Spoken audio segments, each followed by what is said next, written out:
Hello বন্ধুরা, তোমরা সবাই কেমন আছো? আশা করি তোমরা সবাই ভালো আছো। আমি পাপিয়ে চলে এসেছি তোমাদের সামনে আরও একটা নতুন রান্নার রেসিপি নিয়ে। আজকে আমি বানিয়েছি ঘুগনির তরকারি। এই ঘুগনির তরকারিটা এত সুন্দর, কিভাবে বানিয়েছি চলো দেখে নিই। ঘুগনি রান্না করার জন্য এখানটায় আমি নিয়েছি 500 গ্রাম মটর। মটরটা 1 ঘন্টার আগে জলে ভিজিয়ে রেখেছিলাম।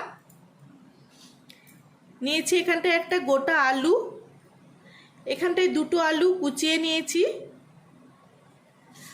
মশলা নিয়েছি 2টো পেঁয়াজ, টমেটো, আদা, রসুন, এলাচ, গোলমরিচ, দালচিনি, 2টো তেজপাতা, শুকনো লঙ্কার গুঁড়ো, চিকেন মশলা, গোটা জিরে, একটা কাঁচা লঙ্কা, লবণ, হলুদ। চলো এখন রান্নাটা শুরু করি। প্রথমে আমি একটা নিয়েছি প্রেসার কুকার, ওর মধ্যে দিয়ে দেব কাঁচা মটর, জলে ভেজানো ছিল। ওর মধ্যে দিয়ে দেব জল নিয়ে নিয়েছি পরিমাণ মতো। এখন ওর মধ্যে দিয়ে দেব একটা গোটা আলু, এলাচ, লবঙ্গ, দালচিনি, তেজপাতা দিয়ে দেব। ওর মধ্যে দেব পরিমাণ মতো লবণ,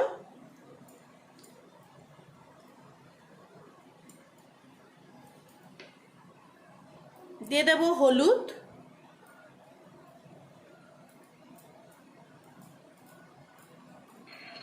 এখন এই মটরটা সেদ্ধ করে নেব।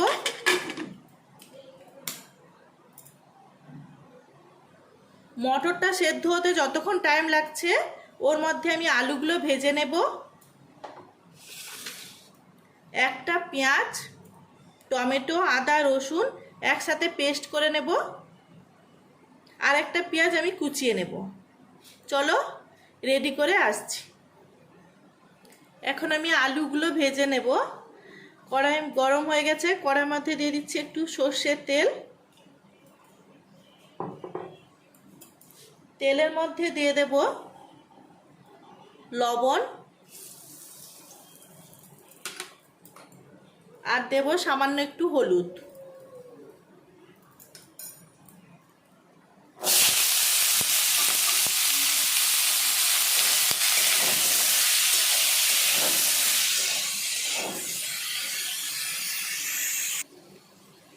আলুটা ভাজা হয়ে গেছে, তুলে নেব।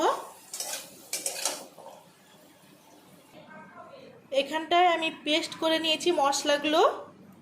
পেস্ট করা মশলার মধ্যে দিয়ে দেব লবণ, হলুদ, চিকেন মশলা, গুঁড়ো লঙ্কা,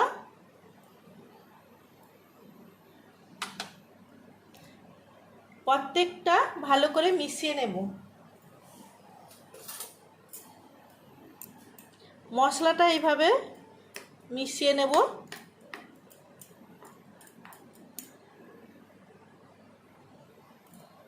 এইভাবে প্রত্যেকটা মশলা আমি ভালো করে মিশিয়ে নিয়েছি।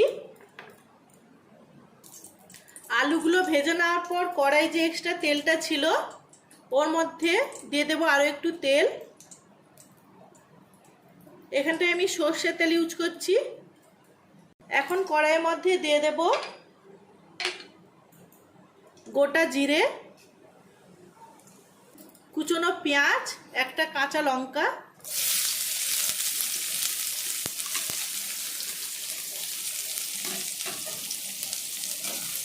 এরা ভালো করে একটু ভেজে নেব।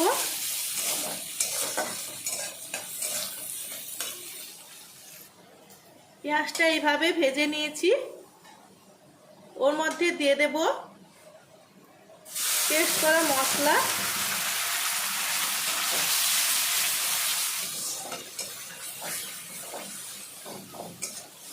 মশলাগুলো হালকা কষিয়ে নেব।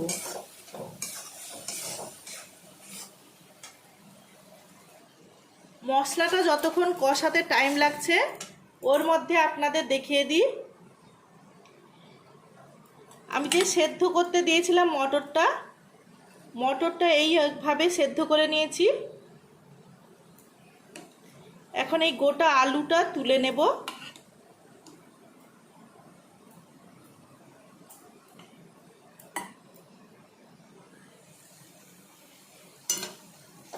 মশলাটা আরও কিছুক্ষণের জন্য কষিয়ে নিতে হবে।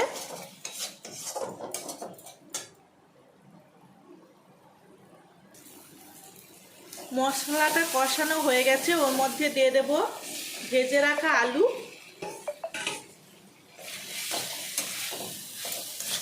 আরও কিছুক্ষণের জন্য আলুর সাথে মশলাগুলো কষিয়ে নেব। মশলা কষানো হয়ে গেছে, ওর মধ্যে এখন দিয়ে দেব সেদ্ধ করা মটর, কিছুটা পরিমাণ গরম জল মেশাবো। এখন এটা ভালো করে ফুটিয়ে নেব। আলুগুলো সেদ্ধ হয়ে গেছে, জলটাও অনেকটা শুকিয়ে গেছে। এখন ওর মধ্যে দিয়ে দেব সেদ্ধ করা একটা আলু। এখন দিয়ে দেব তরকারির মধ্যে। এখন ভালোভাবে এটা মিশিয়ে নেব। আবারও কিছুক্ষণের জন্য ফুটিয়ে নেব ভালোভাবে। রান্নাটা রেডি হয়ে গেছে, নামিয়ে নেব।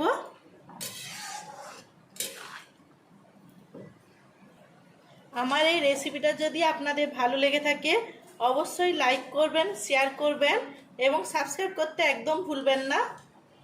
আমার এই ভিডিওটা দেখার জন্য অনেক অনেক ধন্যবাদ।